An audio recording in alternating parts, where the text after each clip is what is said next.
All right, welcome back. It's still the morning crossfire right here on 99.3 Nigeria Info. My name is Kofi Bartels, talking about Nigeria's economic challenges this morning on the program. The struggles of Nigeria's economy are well documented. And of course, as you heard in our news at 8 this morning, the International Monetary Fund has been having quite a number of things to say about the Nigerian economy. Our guest this morning on the program, I think I should call him Chief. He's earned the title. Gbolahan Olojede, he's a development economist. We'll introduce him some more as the program goes on. He's our guest this morning and, of course, doing analysis with us.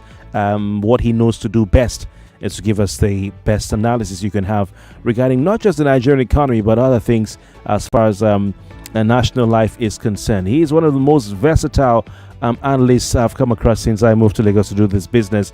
Mr. Olojede, it's good to have you on the crossfire this morning. Yeah, nice to be here. Thank you, Kofi. All right. The president has been speaking about his plans for the agricultural sector. I'll just take a moment for us to go back and just listen to what Mr. President said. He hosted some persons and he had quite a lot to say. His plans to achieve food security or food sufficiency in the country. We'll just listen to a minute or two of that, and then we'll come back and we'll do the talking about what the president has said, what the president has been doing, what the governor of the central bank has said, what the CBN has been doing in terms of the monetary policies, what the coordinating minister for the economy has said, and what they've been doing, and of course what the IMF is saying. Listen to the president. The job we are doing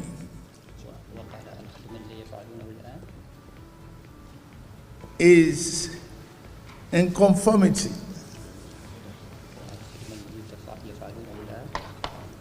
with the teaching of Rasul sallallahu alaihi wasallam.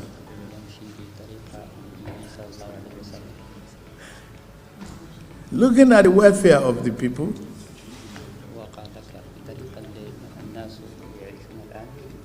we have to equip all the hospitals with modern equipment,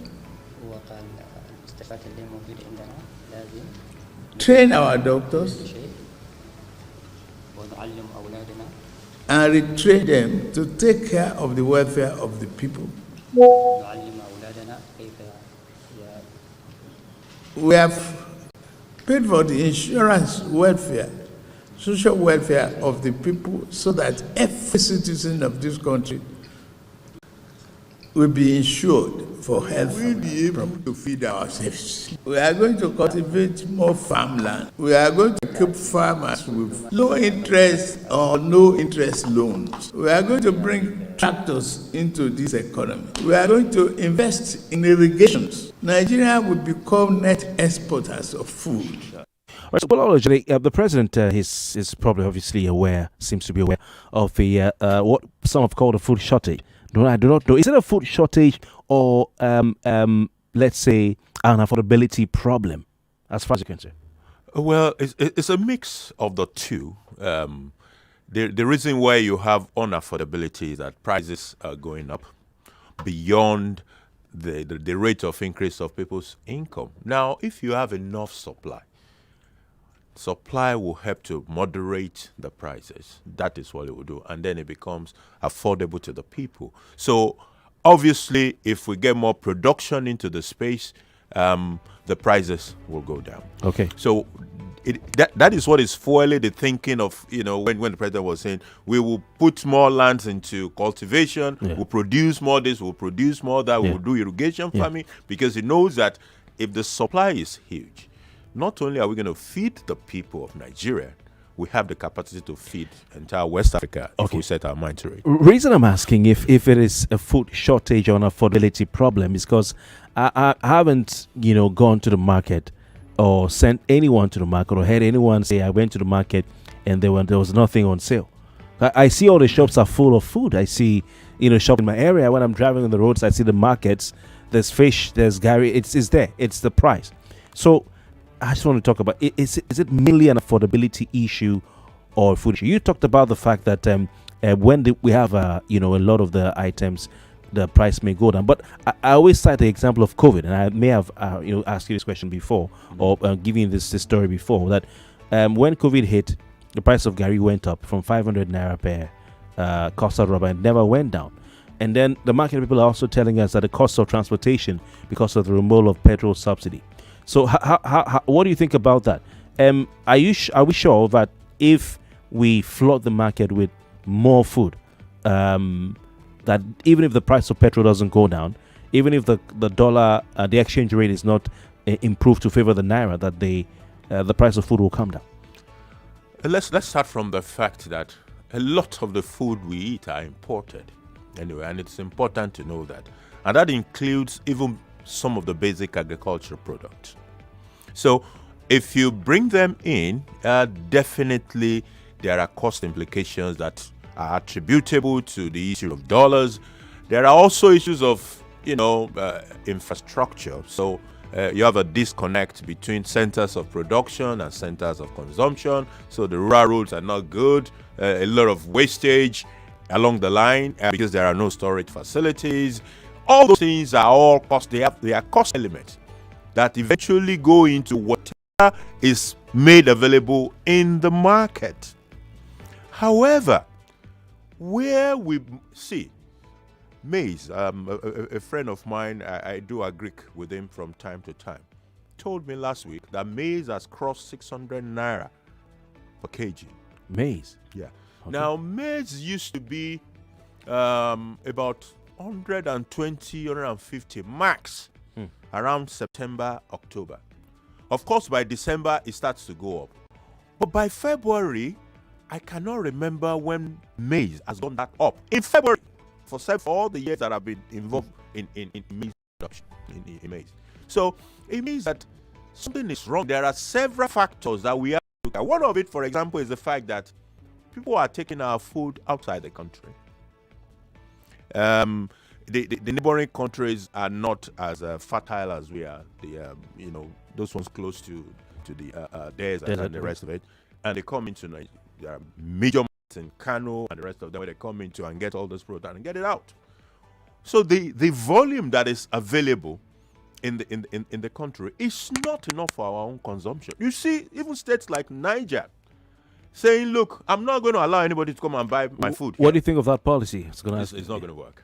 Really? The only way government can compel that is if government has its own thing that is bringing to the market. You're not going to tell me how I will sell my product or who I will sell it to. But if you bring your own to the market, okay, that's fine. You can sell it to whoever you desire to. Mm-hmm. I'm not saying we should leave everything free and allow foreigners to come and buy off our food. I'm just saying it is not a sustainable way to dealing with the problem that we have at hand. In this same speech of the president, it was a recent one, right? Yes. In July, the president gave a speech around the same agriculture. In that July 2023, in that speech, he spoke about 500,000 hectares of additional cultivation. He said, we have arable land, we're not farming enough. Let's put 500,000 more into agric. He spoke about irrigated farming. We are not doing irrigation. So a lot of our farming is being done around the season. Nobody does that in the modern world any longer. He spoke about several things, how we will support this, support that. That was July. We could have done 2 cycles of maize. We could have done 2 cycles of rice. Between that period and now that we are saying these things. So the question is not, we must step beyond the talk. We have the analysis. We know the problem. We have arable land, we have this, we have that. We must leave that space of talking into the space of doing. The real solution is in the doing, not in the talking about what we are going to do. If you said we were going to do it in July, right now what we should be talking about is how far is that journey that started in July. Maybe we needed some months to ramp up and put all the things in place. So maybe it is only 1 season of corn that we have been able to put. Maybe it is not 500,000 hectares that we have put on ground. Maybe it is 200 that has come on stream. But if in July we said that, and in February we're still saying we're going to, when is this going to come? When is it going to come into manifestation?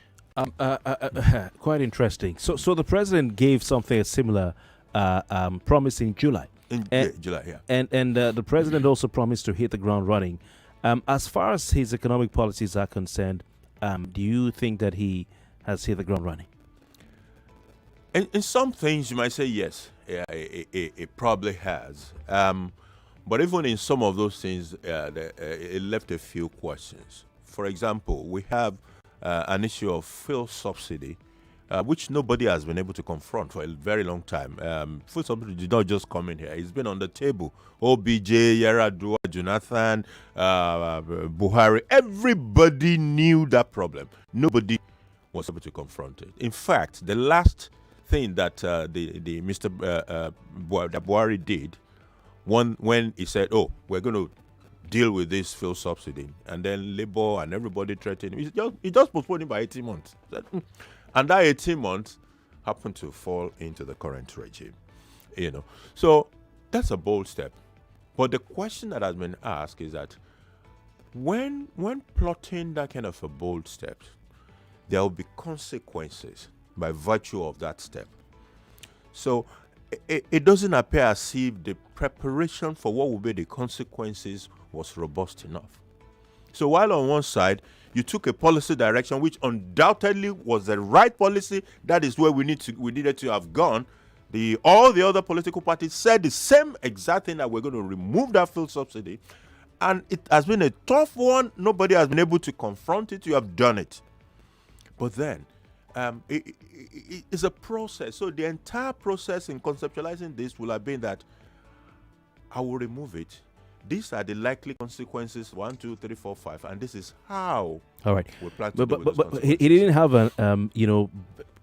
let's say his cabinet formed at that time. He had something that looked at an economic team, but really didn't have his full squad, his full 11 at that time. Do you think that may have contributed to the fact? And if you look at his script, he wasn't on that script. Do you think maybe he didn't really think it through properly? It was just something he said off the cuff. That's number one. Number two, he actually said he didn't move it. There's no provision for it in the budget. There was first of all the law. You could say, oh, the law already removed it, and that is true. There's no provision under the Petroleum Industry Act for subsidy. As a matter of fact, what that act did was to tell us how we will run on the downstream side of things, and it excludes subsidy. There's no room for it at all. The other part is to say, the budget provided up until mid-year, so there is even no budget to fund this. All those things are good. I'm not condemning any of those issues. I think I still have a strong conviction that was the right policy direction. All right. But my where I think we didn't do well enough, or it didn't do well enough, is the articulation of what are the possible consequences of this policy. You see, the squad might not be ready as at that time, but he had a squad that was engaging with the previous government. We all know that this subsidy is a major issue. What it means is that even in that process between February, when the election was done, and May, when that announcement was made, a dedicated team could have looked at, okay, this is what the president is going to do when it comes in. So when those consequences come, this is how we will approach those issues. To my mind, that part of the consequence and how we will approach it were not robustly thought through. Do you think this president is quite his cause? How do you score him on well thought out policies? Not the ideas and the desires and the wishes and the thinking, but in terms of well strategically. You are a strategy president, I'm sure, and all you do and all that. Well defined, well thought out, planned, and laid out policies with a clear roadmap, clear template, clear plan. Do you see that in the way he does his he does his things? I will concede certain things which might not have helped matters for him. For example, when he was coming in, there was an information about how much we had in our reserves. So, but by the time he came in and forced the release of the audited report, what we saw was totally different. Literally all the money have been either pledged for forward or did something and did that. So if you thought you had $20 billion in reserve, for example, only for you to find out that you had only five, whatever you had planned would definitely need to change. All right. Yeah, it would need to change. So that may be responsible for some of the inconsistencies. It could be part of it, because now you have a huge gap between what you thought you had and what you actually have on ground. However, the question that will come from that again was, so the 3 months of transition, shouldn't those 3 months have brought out all these gaps? And if those gaps have been revealed, then some work should have started, even when the best 11, how did you refer to them, and we're not on ground. So in that period, is it possible to have found out about that CBN audited report and to have known that the amount that CBN was saying we had as reserve, that we did not actually have it because we have pledged it in forwards and all that, we have committed those amounts? And if that has been found out in those 3 months, will it have helped in how we approach the foreign exchange policy? Will it have affected it? We're going to come to the foreign exchange policy very shortly, but in a minute or two, what needs to be done to bring down the prices of food, especially the staples? The government needs to go in there. In the short term, we need to move away from saying, we need to start to do. Corn, maize is a 3 month product, or 3 months plus. Is it plant? Is it to plant? So rather than talking about we let go and enter the ground and put the corn right inside the ground, let's be able to see it. That's as simple as that. Issues around security are there. Some of the biggest agricultural states in this country are plagued. Plateau is huge in agriculture. Kaduna is huge in agriculture. So anything that messes with this state will affect our food production as a country. Benue, so dealing with security issue, the government, even in that July speech that I mentioned, recognized the fact that there are issues with rural roads. It mentioned in that speech that we're going to do something about being able to connect the centers of production with the centers of consumption. How well have we done with all of that? Has it remained in speech? Do we need to step it up and do a bit more? But there is no doubt that government must get more involved in the space of doing in the agri space. But they're doing. They released strategic grains. Though I have not seen. Have you seen any of the grains? Do you know when it was released? Where? Do you know where the grains are even kept? I don't know. Where there are silos. Where? There are silos all over the country. Okay. Yeah, the federal government has silos in the country, across north, south, west, everywhere. Now, do we have all those quantity of grains? I don't know what the stock is. What grains are we even talking about? They would typically be maize, guinea corn, and all of those things they can be kept for quite a while. But what we have seen in the past, the problem is not government releasing this thing. It is, does it get to the right places? The president is not going to distribute corn. Neither will the governors do. They rely on people to do it. What we have seen in the past is that these grains that are released do not get to the right quarters. So there is also a problem about transparency within the system that will frustrate initiatives like that. But there are other initiatives that government needs to look at. And I'll tell you one. In the space of grains that we are talking about, when we mass produce grains, there's a season, there's a harvest, and there's a glut in the market. That is why you see maize that is 120 naira becoming 600 naira. There's a glut at some point in time. Okay, please hold the thought. We'll go for a commercial break. 5 minutes or so, 6 minutes, we'll be back to talk some more. Okay. 99.3 Nigeria Info. We'll be right back. As a business owner, health insurance companies don't use me clean dirty way. But I like the people where they work for me. So I decide say, I go try them one more time. After I don't talk to some of my friends where get business, then tell me say, now Reliance HMO then they use. True.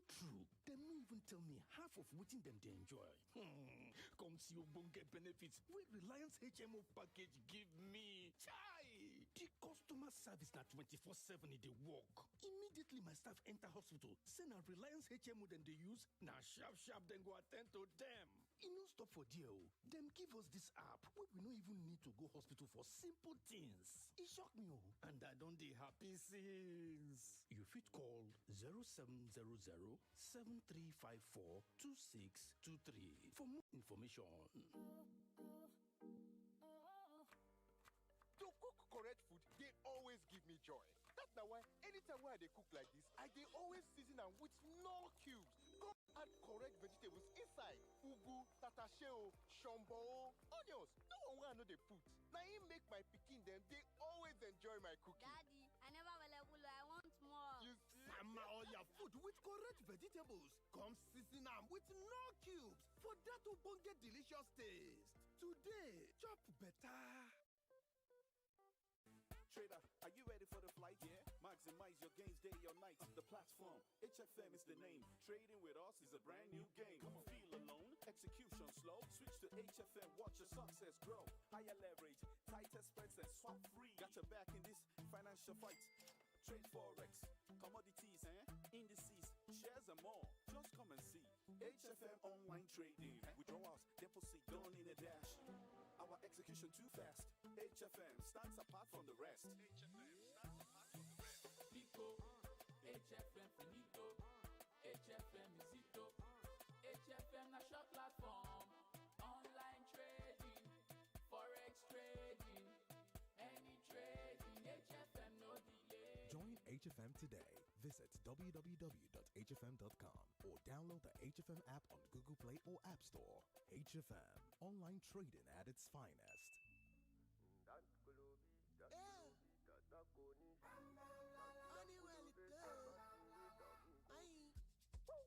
I love my Honeywell and my Honeywell love me. Take it in, and I take it, enjoy it. 2 minutes of favorite to Orlando. I love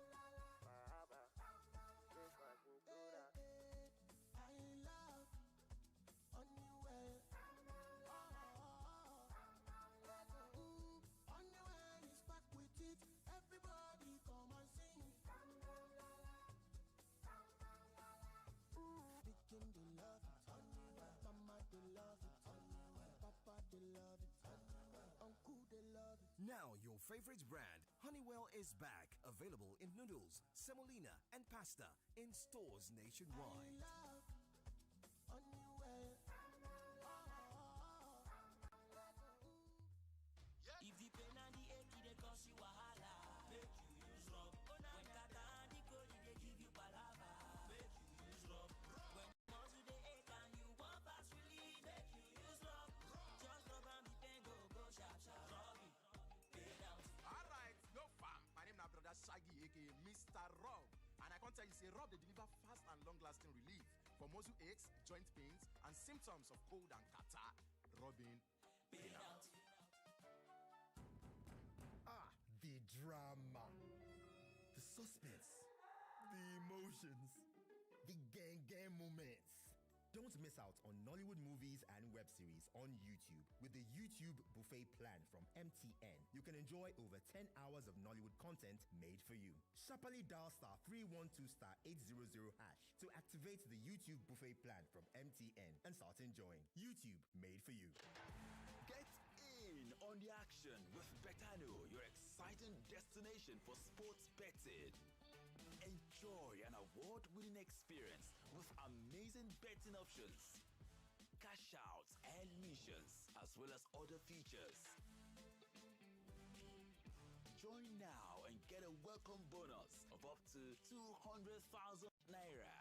Betano.ng, the game starts now. Okay, investment full ground, oh. Service where you feel trust, oh. It's time to live the good life, oh. Secure the bag with I Invest. I invest, oh. With I Invest, secure the bag. I invest, oh. With I Invest, secure the bag. I invest, oh. With I Invest, secure the bag. With I Invest, oh. The bag. I invest, oh.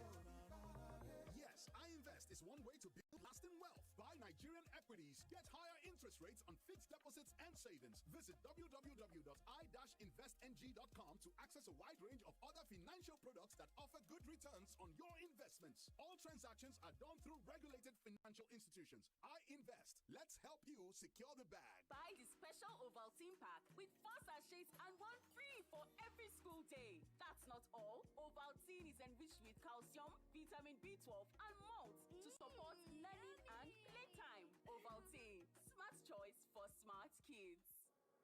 99.3 Nigeria Info. Your number one station for talk. Let's talk.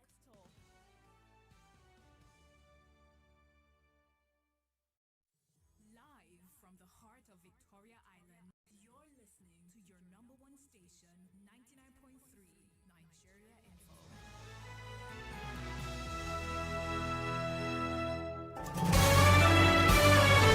This is Morning Crossfire on 99.3 Nigeria Info.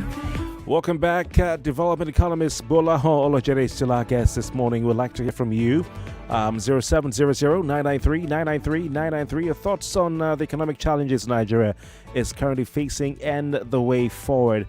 We'd like very kindly to hear from you. 0700-993-993-993.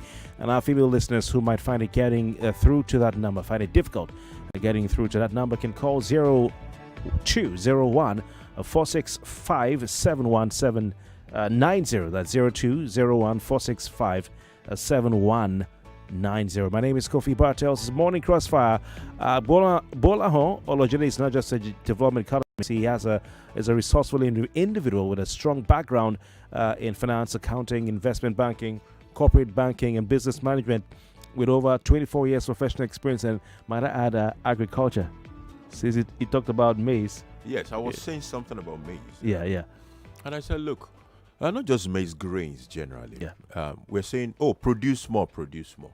When you produce a lot, at harvest, there is a glut. So prices goes down. So we have so much. Because you have so much on the table at the same time.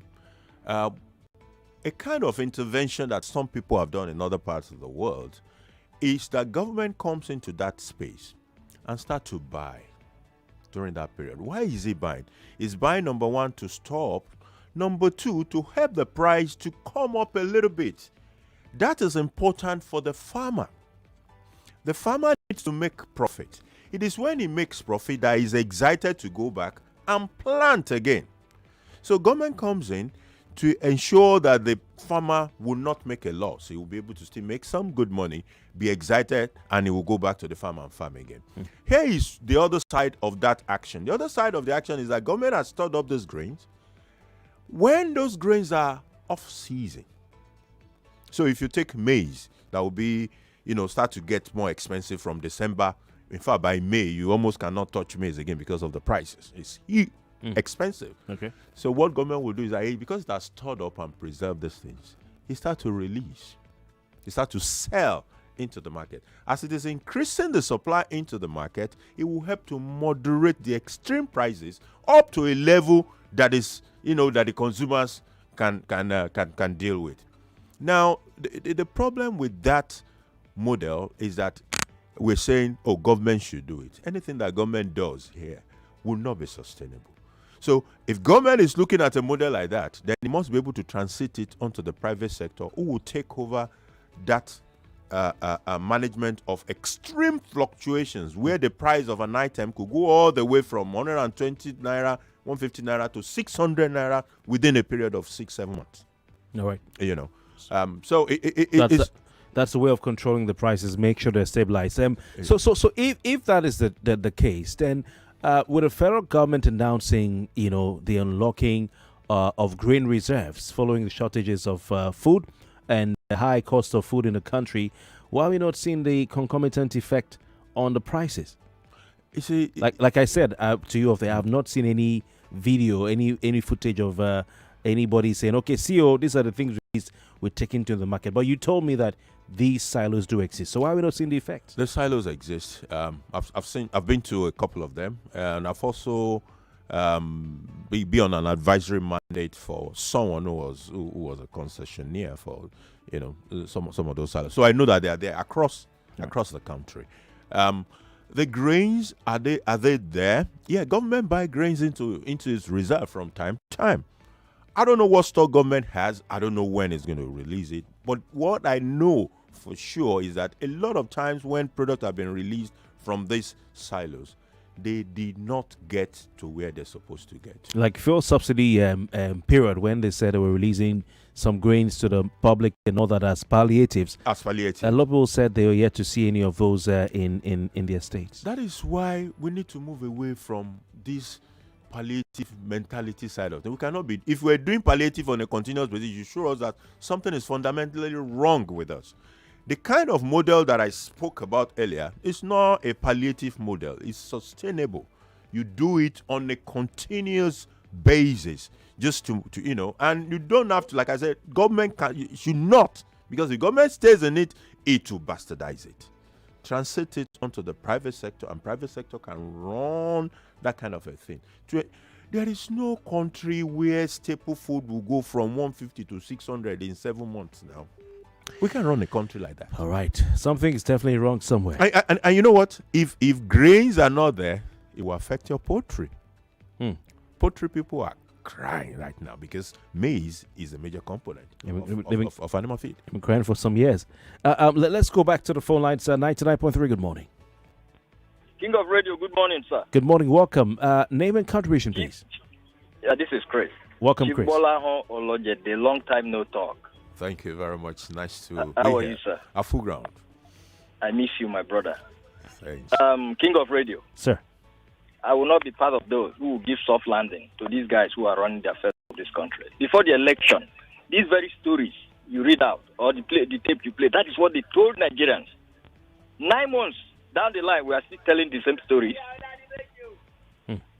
If they don't know what to do, why not seek for professionals? Look at what Chief Gbolahan has been explaining since. If you get people like that involved, this thing work out, you will still take the glory. But no, and Nigeria, nobody's ready to sue any of these guys. Thank God for Chief Felano, who sued them the other day. I think he got a judgment. Yeah, we'll talk about that. So please, they should get professionals to help them out and sort this country out. Thank you. King of Radio. Thank you. It's good he went to the Femi Falana judgment, which was going to be my next question. So since he's put it out, let's go there. How feasible fixing prices based on the decree of 1977 under the military regime of Olusegun Obasanjo in today's Nigeria, fixing the prices of certain items like food, spare parts, and all that? It's a joke. It's just. I believe the intentions are good. They see what has been going on in the market and they want some sort of improvement, and they think price fixing will solve it, but it will not solve it. It has failed consistently. It will fail all over again. How do you even begin to do it in this complex society? So if you take a Lagos and you say an item, you will need to fix the price per local government. Even when you come to local government, you need to fix the price per area within the local government. Because the dynamics are different? Because the dynamics are totally different. Okay. The rent of my shop on Victoria Island is not the same as the rent of my shop in Egbeda. You have to factor all of that into what you're talking about. Then, if you tell me I am the owner of my product, I know what my cost profile is. You're going to tell me how much I will sell it. I will tell you, go and bring your own product and come and sell at your price. But how do we overcome greed? Because I read a statement from Mr. Bismarck Rewani recently, as captured in today's Nation newspaper, where he said that the government, Central Bank of Nigeria, needs to remain strategic and deliberate in its initiatives aimed at salvaging the naira. Now we're talking about currency here, but he talked about the market being battered, the naira flowing into a storm, and the market being battered by forces of speculation, greed, fear, and trepidation. I want to bring that greed and speculation and other things into this agriculture and food sector that we're talking about. The Kano State government recently had to shut down about 10 warehouses and confiscated food items worth millions of naira, because they're saying that these warehouses were being used to hoard food commodities in Kano State. So apart from the market forces, demand and supply, is there not a component of cartelism, greed, and over, trying to make sure that the people, in the sector benefit of what's going on to enrich themselves. Catalyzation or anything that is distorting market forces, hoarding, are things that government can intervene in, because you don't want the people to be fleeced. But you see, we also cannot have our cake and eat it. We want market forces, right? Some of these things we're talking about are pure market issues. When people get worried about how dollar will move and they are thinking of their business, how do I blame them that they are trying to take a position in dollars? The people who are truly abusing the process, in my opinion, are also people who have large access to cash, and that could even include politicians, including probably even some state level governments. It's possible. When we removed subsidy, money available to the states and local government becomes fatter, much fatter. So they got more cash. With the way the dollar has been going, what stops, if there's nothing that can stop them, people who now have more naira can take advantage of the more naira to go and start taking position in dollars, because I know if I buy the dollars, by next week I can even catch out and make some cool money. So those are things that requires government to watch. All right, so let's move on to the naira dollar, the exchange rate. The central bank they've pointed out Nigerians keeping money in domiciliary accounts. Do you foresee and do you expect, will you support the federal government taking a step to ensure Nigerians don't keep their money, their dollars in dome accounts, or go for dollars just to keep to store as a store of wealth, as an asset, like they say? Government will not do that. I don't believe government will go in that direction. What I have in my account is what I have in my account. Should Nigerians be keeping their money in dollars, so saving as a store of value? You see, it's neither here nor there. The question, there's a fundamental question, and that question is, why are they keeping it in dollars? A lot of people are speculating about what is the future of naira. So Nigerians are, I would rather say, unpatriotically, mostly betting against their own currency. So it is as if, naira will not come up, therefore let me go and take a position in dollars. Can you blame them? That's one way to look at it. Because you're calling them unpatriotic. Yes, that's one way to look at it. Okay. The other way is to say, look, I have a business to run. This business depends on dollar, and I don't know what dollar is going to say next month. Therefore, let me use the naira I have today to take a forward position on dollars. So people are buying up the dollars. What about the category of people who don't own businesses per se, but who are just Nigerians who have money in the bank? And looking at the fact that their 1,000 naira is fast becoming 500 naira, and they're saying, no, I won't sit down and die here. We shall not die here. I'm going to take my naira, go to Aboki, and say, give me USD. I'm going to put it in a dome account. Let the naira fall. It doesn't affect me. It's all part of the speculation. Can you blame them? Because what that guy is saying is that I think naira will be worse next month. That's what he's saying. So he's betting against the naira. Can you blame them? Are they being unpatriotic? What we have seen over the months will be a justification for anybody making that decision. So it is what we now have to do to be able to ensure that all those bettings, if you do something now that hurts a lot of speculators, so people have bought, and then there's something that government does, and the rate went and went down, and they made massive losses. A lot, 50-60% of those people will not come back into speculation by the time that season is over. But you see, we are in a very dire strait. I love the way CBN is beginning. The new guy at the helm of affairs is trying to sanitize that space, trying to rebuild the confidence that has disappeared from that space. But that doesn't solve its supply problem, which is struggling with. We now find ourselves in a situation, I think the last interview, he said we still have about $2.2 billion outstanding obligation on the CBN that we have not paid. So you can imagine how tough it is for Nigeria as a country not to even be able to have $2 billion US. Are you sure Nigeria does not have $2 billion? We don't want to where pay the proceeds from the sale of US of oil, crude, yeah. Which sale of crude? Which crude? Oh my God! Can you well, will you tell your brother, your sister listening this morning to bet in favor of a currency, to bet on a currency that is failing, that is falling faster than whatever? I don't want to use any example that may offend people, but that is falling so quickly. That is at its worst performance in history. Will you tell anyone out there as an advisor, financial advisor, will you advise them to bet on that currency?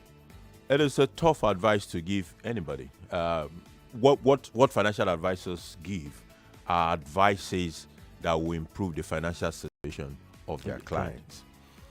It is the duty of government to give the kind of advice that you are talking about, to reassure the people, to say, don't bet against the Naira. This is what we are doing, and this is where I'm taking you guys to. This is, so that reassurance, that, inspiring them, making them, building their confidence all over again, is the duty of government. All right. Yeah. All right. We have Alex. Yes, good morning. Yeah, good morning, Kofi Bartel. Welcome. This is Pastor Ladipo. Good to hear from you, Pastor. Calling from Olojede. Good morning to Olojede. Good morning, sir. Yeah, I want to ask you a question concerning all these things. You see, we are talking about this economy and whatever.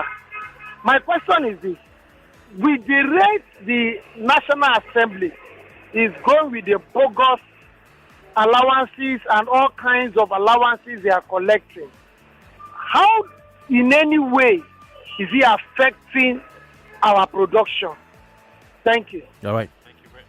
Thank you very much. I think the direct effect is on our production. Our production is something totally different.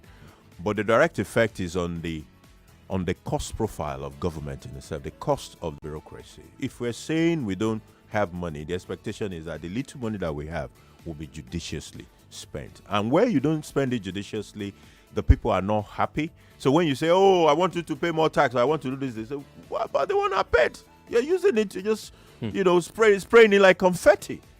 That's the impact it has. But as far as production is concerned, in this country, we need to be more productive of goods and services. And it is also the duty of government to create the right environment for that to happen. So are you saying we need to move from consumption to production? Very important. Not just of goods, but also of services. All right. Yeah. All right. Interesting. You just said the honestness right there. Let us quickly look at some of the things that Mr. Cardoso, Governor of Central Bank of Nigeria, said at House of Reps. Nigerians have a responsibility as well to ensure that the exchange rate becomes better in favor of the Naira. It's not just about government. And he cited education, healthcare, and medical tourism and all that. Is that what the government is saying at this time? Do Nigerians have a role to play in that regard?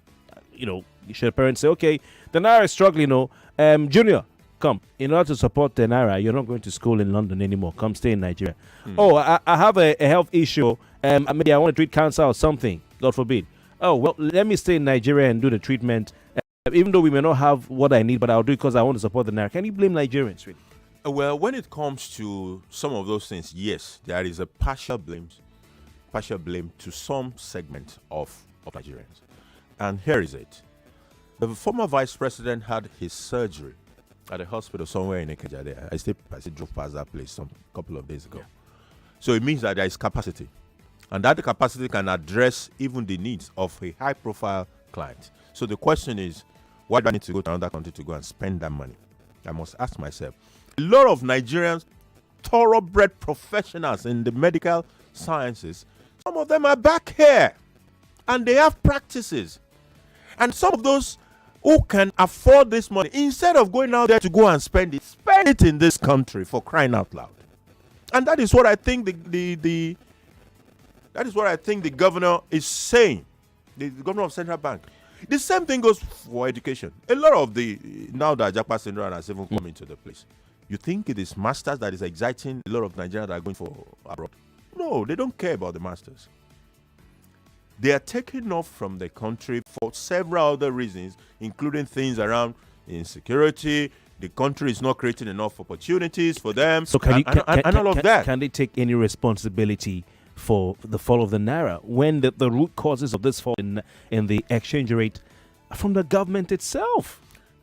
You see, a reckless handling of the economy, going and borrowing, and lack of accountability, transparency, and proper economic management. And the Nigerians are now picking their passports, dusting it, and saying, I'm leaving the country via the education route so I can have a better life for myself and my family. And then the central bank governor says, it's your fault, partially.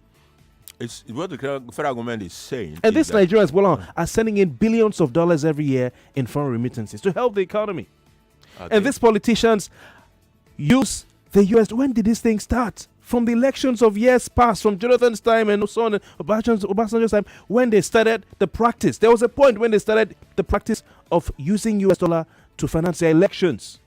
There was a point it started. Kofi. And that is when this spiral began. The season of Japa is not yet producing those kind of remittances that you are talking about. Most of the Japa people have not even settled. So they are seasoned. Of course, they will eventually settle. They will be able to make those remittances. But as it is today, most of them are struggling. Finally, just a quick one. Is it time to revalue the naira? Knock off 2 or 3 digits. The problem is not revaluation or redenomination. Yeah. No, that's not the problem. The problem is production of goods and services to show up the strength of the naira. Be able to offer something to the world. Bro, is it going to get anything better? The Ghanaians did it. They didn't die. Heaven did not fall. Knock off the last 3 digits and let's have $1, what naira. Happened to let's start city? again.